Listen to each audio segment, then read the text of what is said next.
Now, I want to get busy on the first couple of subjects for today. Everybody that's okay, say I'm okay. Here's the first subject that I've found so interesting. I want to share it with you. Then I want to talk about personal development, the subject that I started listening to age 25 that revolutionized my whole life, from my mentor, Mr. Earl Schoaf.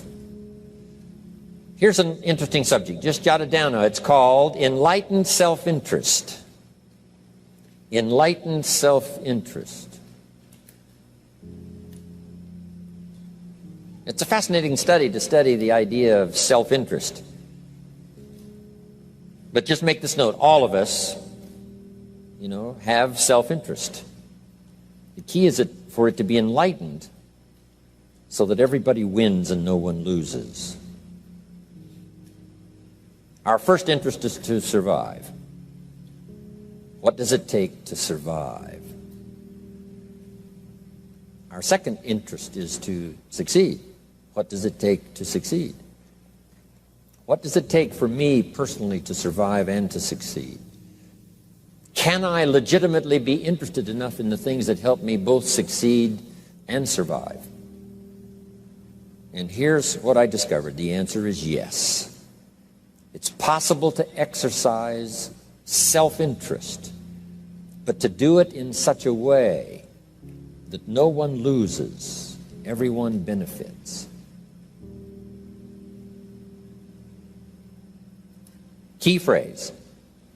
Life was not designed to give us what we need. Life was designed to give us what we deserve. We do not reap a harvest in the fall because we need it.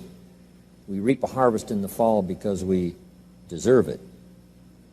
Not necessarily from a moral standpoint. Of course, there are some moral laws as well, spiritual and moral laws. But just the basic laws that simply say if you wish to reap, you must plant. So jot this down. Reaping is reserved for the planters. And the reason they reap is because they deserve it. They're the planters. They deserve to reap. Interesting Bible phrase that says, if you keep knocking, you'll find open doors. Good phrase to jot down. If you keep knocking, you'll find open doors. Doors of opportunity. Doors of a chance to meet someone. Doors open for association. Doors open to find someone special. Doors open to find a unique business colleague. If you keep knocking, the phrase says, doors of opportunity are open to those who continually knock. So we don't find open doors of opportunity because we need them. We find them because we deserve them. Only those who knock deserve to find an open door. But the promise is, if you continually knock, you'll find doors of opportunity. It says, if you search, you will find. So make the note, it's good. Finding is reserved for the searchers because they deserve it. Now, at first they may have needed it, but they now know that just needing it is not sufficient. But if they need it, now they must qualify for it. The reason why you're going to be blessed with good ideas this weekend is because you've come searching. You've gotten on an airplane to come searching. Got in your automobile to come searching. You got here searching. Now you're ready to receive. And for those who search, they will find answers. They will find plans, imagination to stir yourself into action for future benefit. So if you search, to find a good idea, you must go looking, go searching. You've got to go to church. You've got to go to class. You've got to go to the seminar. You've got to go to the library. You've got to go to the books if you wish to find. Rarely does a good idea interrupt you. Rarely. But if you will search, you will find. So we get not what we need, but we get what we deserve. It says if you ask, someone has an answer. If you keep asking, the answers belong to you, because by virtue of asking, you have qualified. So we don't get what we need, we get what we deserve. The mother on welfare should be taught in some small manner that hopefully she can begin deserving the welfare check. Not getting it because she needs it, but now starting to get it because she deserves it. If the welfare worker says to Mary, I brought a bucket of paint and a paintbrush, and the next time I come, if the door is painted and the fence here in front is painted, I give you the check for $450. Not that painting the door and painting the fence is worth $450. It's not worth that much, but it is the beginning of the process. So make that note. I want to begin the process of deserving. What would that be? What process should I begin engaging in to deserve good health, to deserve a good relationship, to deserve prosperity, to deserve an enterprise, to deserve the opportunity to build a city? What must I do to begin the process of deserving? So now the welfare worker comes back and the door is painted and the fence is painted, and now Mary gets the $450 to help take care of her children, not because she needs it, but because she's beginning to deserve it. Then the welfare worker thinks of some other project. She said, Mary, if these weeds are gone and this little garden is cultivated, when I come back, now that the door is painted and the fence is painted, if the weeds are gone and this little garden is cultivated, you get the $450. And step by step, a new life is emerging, learning the process of deserving it, not just needing. We teach our children at home, right? Child says, I need $10. So that language doesn't work here. There's plenty of money here, and the vaults are full. But to say I need $10 is not how you open the vault. So the child says what? Wow, how can I get that $10 that I need? So here's what they learn to say. How could I earn $10? Now the vault opens up. Now the money starts to flow. How could I earn $10? What could I do to earn the money? Not to get the money because you need it. Maybe you need the money. That's, all of us have needs. But here the key is to figure out how to open the vault, how to open the bank, how to open this unbelievable flow of resources to come our way. And here's the key: to deserve it, not to need it. You can't walk out to the field and say to the field, I need a crop. Here's what the field says. Here's what the ground says. Who is this clown that brings me his need but brings me no seed? So jot that down. Take your seed to the marketplace, not your need. Don't disclose your need to the marketplace, only your willingness. We'll talk about that a little later today. Because the marketplace is not interested in your need, but they are interested in your seed. They're interested in your willingness to work. They're interested in your disciplines. They're interested in your eagerness. They're interested in your vitality and your work ethic. That's what the marketplace is interested in. Not your need, but your seed. Okay. We get what we deserve. Old Testament God says, if you'll move toward me, I'll move toward you. See, that's how you get those occasions to meet God. You must make the move. God could say, you don't move, I don't move. You say, well, that's arbitrary. Well, when you're God, you can make it that way.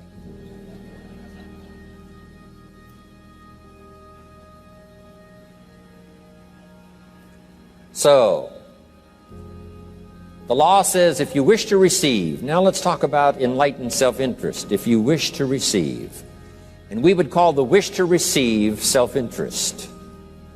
But if it's enlightened self-interest, here's what it says. I understand that in order to receive, I must give. Receiving is reserved for those who give. Receiving is not reserved for those who need it. It's reserved for those who deserve it. We deserve the receiving by giving. In fact, there's an extraordinary phrase in this little context, and here's what it says. It's better to give than it is to receive. Now, the uneducated person would find that difficult to ponder. Why would it be better to give than it is to receive? So let me give you one of the better phrases for the day. Here it is. Giving starts the receiving process.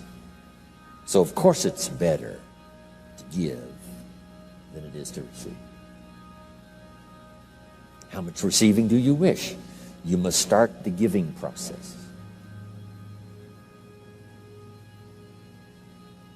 For me to receive my additional fortunes for the future, not necessarily for the money, because I don't need the money. I take the money, but I don't need the money.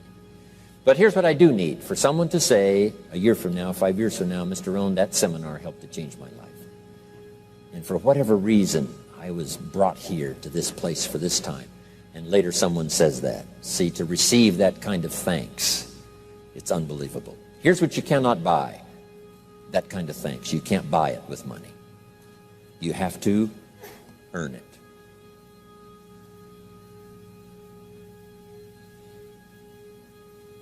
Now let's expand a little further now. That it's called the law of riches and wealth. In our own self-interest, if we wish to be rich and wealthy and prosperous and healthy and all the valuable things we can think of for the human experience, how could we get there? It's understanding the law of enlightened self-interest and the law of deserving. The question was asked in the Bible, how can we be great? What is the key to greatness? Great wealth, great return, great accolades, trophies to put on the mantle above the fireplace. How can we get great respect, great riches, great abundance for ourselves? How can we get that? And the answer was given, and here was the answer: find a way to serve. Find a way to serve the many. So I paraphrase it to read this: service to many leads to greatness. Service to many leads to greatness. Someone says, well, about the best I can do is take care of myself. That's okay. Self-care, has its own reward, but it's very limited. Somebody says, I can't be worried about other people's problems. I got enough problems of my own. That's okay. Self-defense is okay. Self-preservation is okay, but it has a very limited reward. If you wish to change that into abundance and prosperity and uniqueness, then here's what you must do: help solve other people's problems. Help find answers for someone else, not just for yourself, but for someone else. And in that kind of service, you now begin the process of greatness.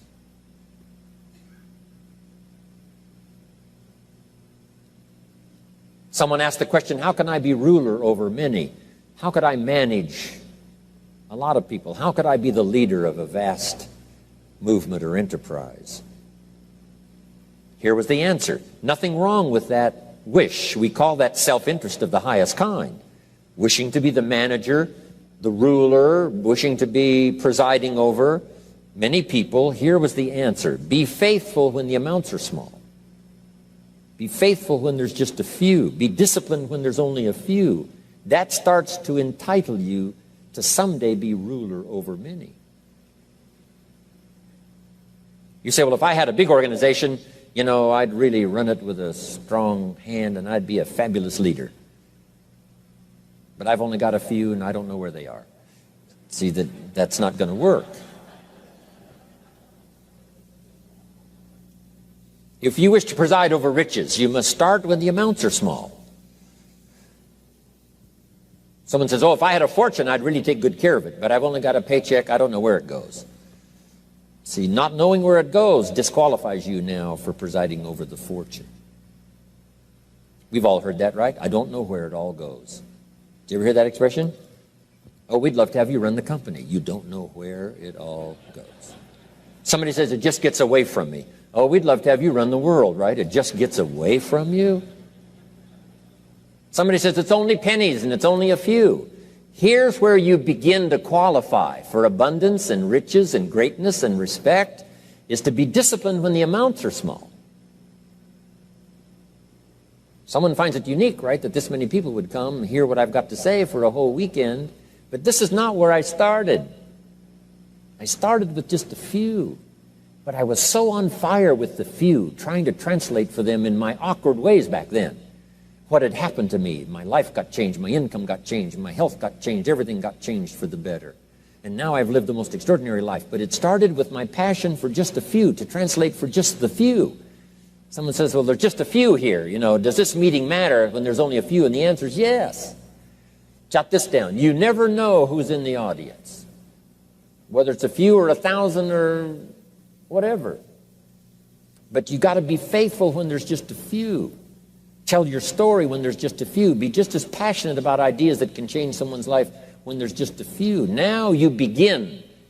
You're not fully qualified, but you begin the qualification to someday speak to many. Someday preside over a vast crowd.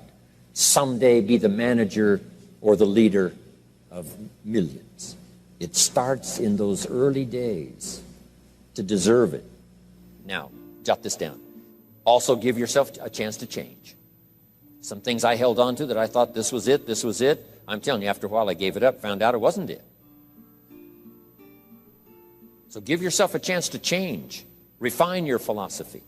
Refine your direction. If you'll give yourself a chance to do that, here's what will happen down the road a ways. A new door will open that you haven't discovered before. Give yourself a chance to change. Reevaluate.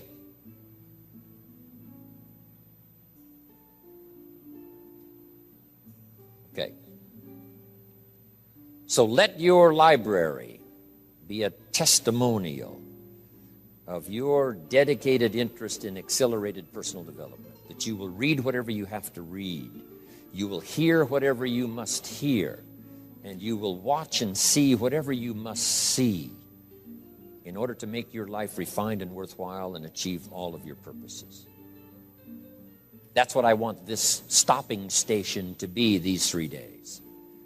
Just to come here and sit for a while and listen and ponder and take notes and work hard and see if you can't absorb, get all that you possibly can here so that it will start to refine your life even before you get on an airplane and fly back to wherever you came from, before you get in your car and drive away.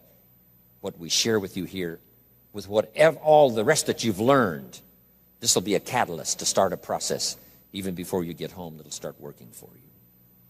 Some of you are going to set some goals. We're going to do the workshop tomorrow, designing the next 10 years.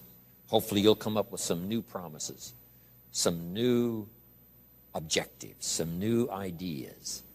And by the time we're finished here, these 2-3 days, I'm telling you, you'll see yourself able to accomplish 2 times, 3 times, 5 times more than you ever thought was possible, which will make this cost of this seminar a small price to pay. And hopefully it'll make the time you spent here a small price to pay compared to making this an investment in your future, in what will flow in terms of money and income and return and reward and respect and dignity and accolades, trophies, all the stuff that can be yours. A marriage that lasts forever, a friendship that nourishes you forever, things that you'll find that you'll keep and treasure for a lifetime. Hopefully this is one of those weekends. It takes a lot of effort to learn. It takes a lot of effort to grow. It takes a lot of effort to decide and debate. But jot this down. It's all worth the price. Whatever stimulates you to think, whatever stimulates you to wonder, whatever stimulates you to react or even to debate, even if you hear something you say, well, that's not right, see, that's still valuable. It means you're awake. It means you're alert. It means you're alive. It means your mind is ready to take on something, whether it's agreeable or not agreeable. Something right, something wrong. Who cares what it is? We've got to listen to a variety of voices. And some are going to come from the left and some are going to come from the right. And some are going to come from mysterious sources. And some will try to entice you with all kinds of stuff. But that's okay, just so you're alive and alert and awake, ready to process anything that comes your way.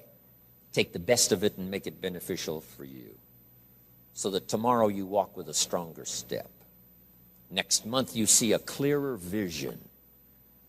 And a month from now, the purpose for your life is multiplied by 2, 3, 5. That's what I want to create here. So, now, to hurry and get through, because we have so many subjects to cover, let's cover now some other things under personal development. Here's one that's important as you read and as you listen and as you study and as you grow and as you take notes and as you fill up your journal.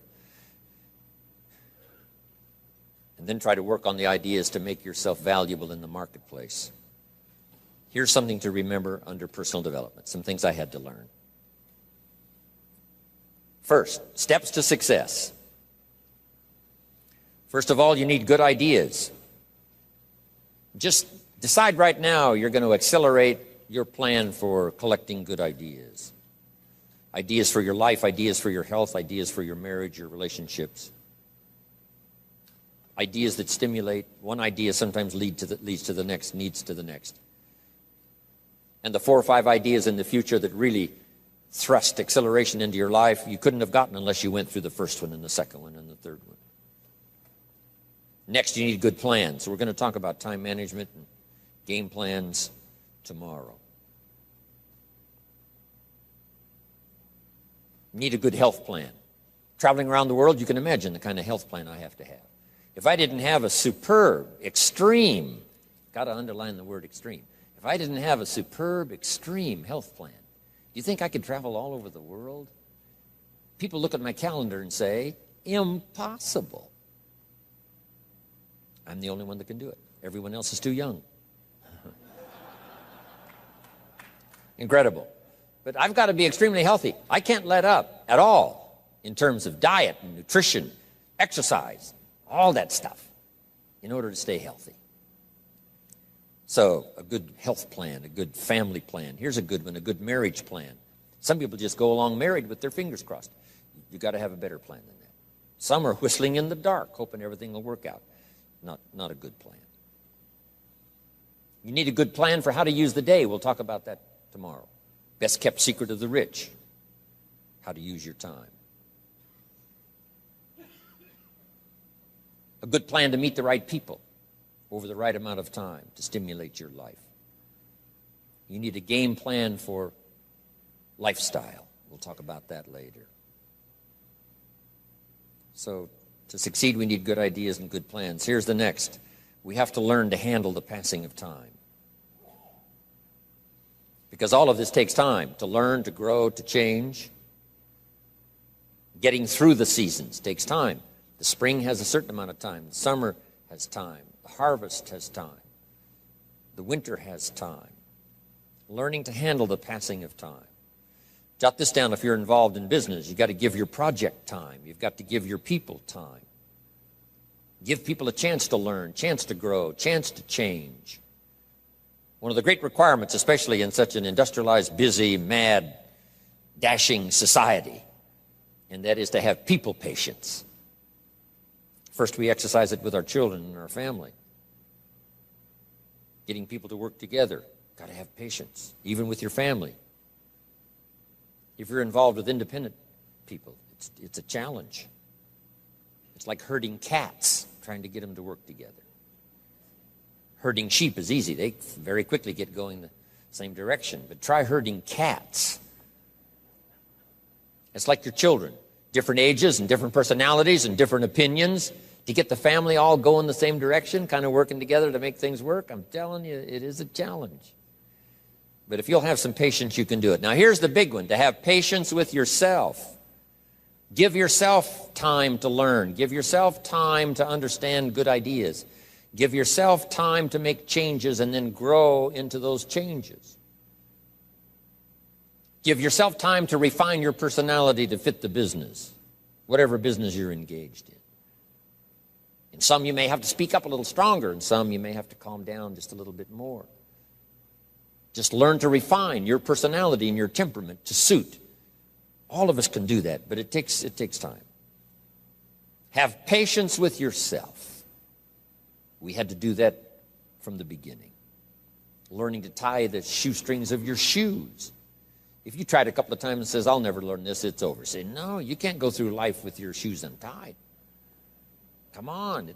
Some people, maybe it happens for them a little quicker than others. Some people get the hang of it almost overnight. Someone else, it takes a little longer. If it takes you a little longer, have patience with yourself.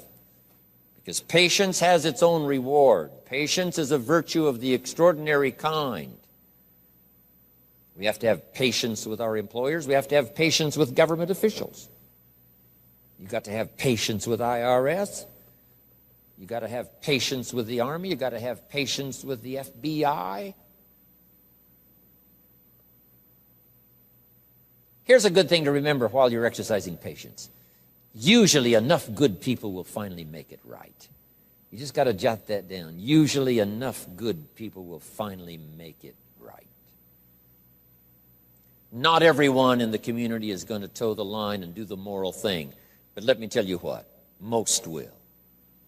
That's how we create a society that we can live in.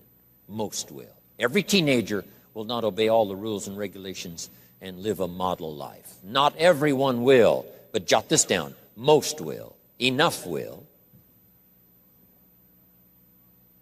When the good Lord recruited 12, not every disciple, not every one of the 12, but it was enough of the 12 to start a movement that's lasted for 2,000 years. Not everyone, but enough will. There's only been a couple of exceptions to that rule. One was the story of Sodom and Gomorrah. God was going to destroy Sodom and Gomorrah for their evil ways. Abraham had a friend that lived there.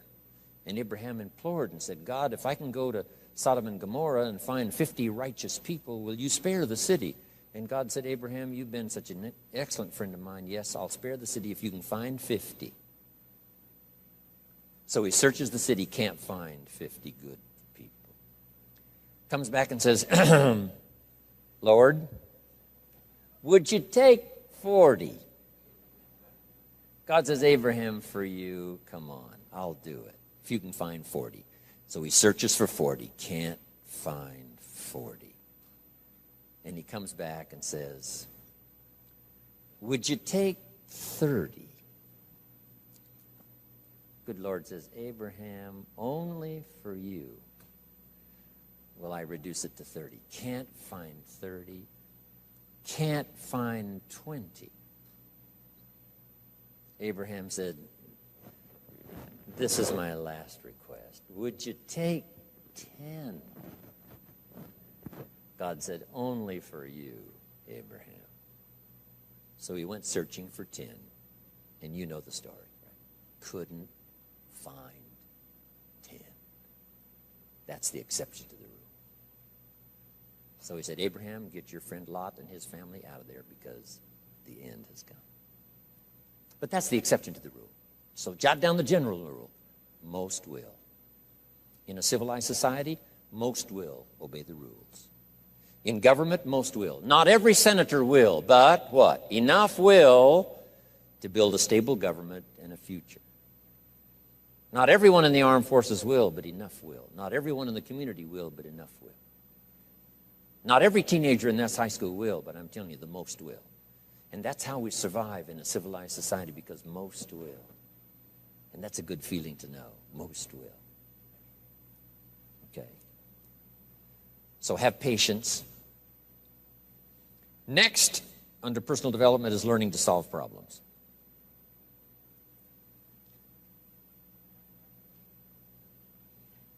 By the way, having patience with the seasons takes time to develop the crop. You can't plant the seed, dig around it in a few days saying, where is it, where is it? And you can't really help. All you can do is nourish. Some people plant in the spring, leave in the summer. Just haven't got the patience to last. So next comes solving problems. Business problems, family problems, personal problems, financial problems, emotional problems. There's all kinds. Here's a good idea I found in solving problems. Every once in a while you've got to, I haven't got it here, but I can just describe it for you. Take a piece of paper, put a line down the center of the paper, and on the left side, describe the problem. So just jot that down. A piece of paper in half, on the left side, describe the problem. Sometimes it's a good idea to take a problem out of your head and put it on paper. We'll talk a little bit more tomorrow about how to think on paper. This is one of the ways to think on paper. Our mind usually is too busy sometimes to sort things out. So if you take it out of your mind, put it on paper, what is the problem? And you should describe to the best of your ability what the problem is. And then ask this question, is that all of it? Because if you're going to prescribe something for the problem, you need to know what all of it is. When you've got it all listed, on the other side now of the paper is called answers and solutions. The problem on one side, answers and solutions on the other side. And now let me give you 3 questions. 3 questions that can help solve most any problem. Here are those questions. Number 1, what could I do? So just jot that down. What could I do? Then you start developing what we call working papers.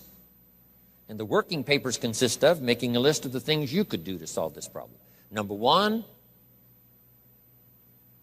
and you say, well, number one would take too long. I can see that right now. Let's go to number two. Maybe that's the answer. Number three, no, that isn't it. And let's say you've got several points now and you've done your best to try to solve the problem yourself and you can't solve it yourself. Here's the second question. What could I read? Maybe somebody spent a lifetime researching the problem you've got, and they've got some excellent answers from a lifetime of research. Maybe in your own journal you've taken notes before on something. You say, hey, I remember a class I took. Seems like there were some answers there, so you go back, do a little research. So under number two is research. And if you search, what? You will find. If you research, you will find. Search and research.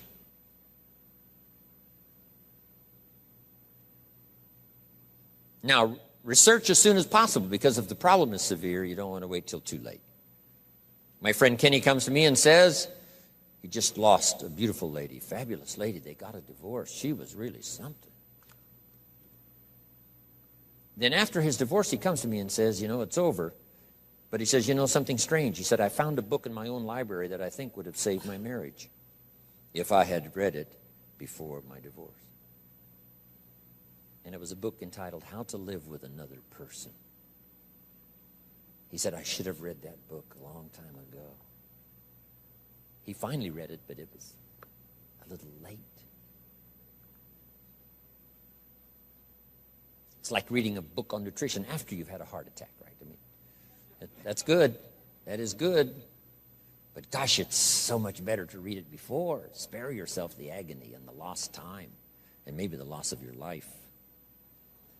Now, if you tried to solve it yourself and you can't solve it and you've researched and it doesn't seem like you've got the answer, here's number three. The third question is, who could I ask? Is there someone around me that might have the answer to my problem? Now, under that, put this. Don't ask first now. Try to solve it yourself. Develop some working papers. What you think you might do, that still isn't it. Here's some books I've read. This guy's crazy. This guy, no answers, haven't got it. Now I ask. But if you now can show your working papers to who you ask, you can't believe how swift the answer will come. All of us have heard this, but let's remind ourselves one more time and put it in your notes. We all love to help people who, first of all, try to help themselves. Back to the philosophy of deserve. I've tried to work it out, haven't got the answer. Maybe you can help me. Somebody is very willing to help you if they know you've tried first to help yourself. It works that way with our children, right? My daughter Linda, before she got married, used to travel a lot. She comes to me and said, Daddy, I'm headed for Thailand. I said, wonderful. She said, I've saved up my money. I said, fantastic. She said, I've got $1,000. I said, wonderful. She said, the kids wanted to go here, wanted to go there. I didn't go. They wanted to buy this, wanted to buy that. I didn't buy. I got my money put aside, $1,000. I said, Linda, unbelievable. You must be my daughter. That's fantastic. Now she said, to make the trip, I only need a couple of thousand more. An easy 2,000, right? But she knew she couldn't get the whole 3. But she knew that if she worked hard to the best of her ability and put that first 1,000 together, the next 2 was easy, right? Okay. So, develop your working papers. Do your best to solve problems. Here's why you try to solve it on your own first. You need the mental and emotional muscle. You need the discipline. If you just quickly go to the answer, somebody that's got it, now you're not developing the muscle. You're not developing the discipline to solve your own problems, because there may come a day when there's no one else to ask. So you need the rhythm of learning, the rhythm of trying, the rhythm of seeing if you can do it first to build the emotional, mental muscle.